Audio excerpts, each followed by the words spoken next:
সফলতা পেতে চায়। সফলতা কজনে পায়? সফলতা পেতে হলে একে অপরের পাশে থাকতে হয়। তো আজকে নিয়ে আসে জলপাইয়ের টক মিষ্টি আচার বানাবো। আগে টক আচার বানিয়েছি, আজকে আমি মিষ্টি আচার করব। কেটে লবণ, হলুদ, চিনি দিয়ে নাড়াচাড়া করে মেখে ঢেকে দিব আধ ঘন্টার জন্য।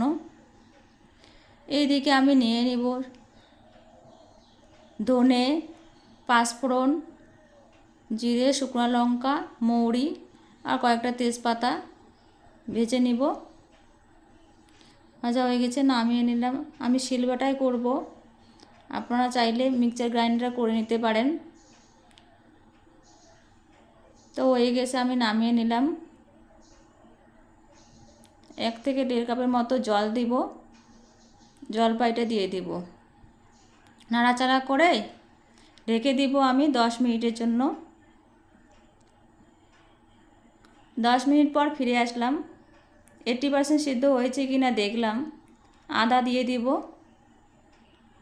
দিব গুড়, বেশি দিব না। দিয়ে দিব শুকনো লঙ্কা, মানে কাশ্মীরি লালটা দিব কালারের জন্য। নাড়াচাড়া করে আবার ঢেকে দিব।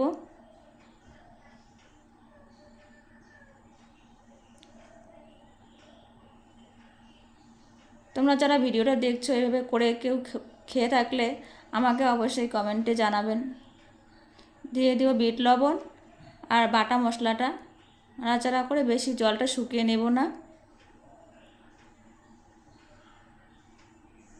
তো হয়ে গেছে, নামিয়ে নিলাম।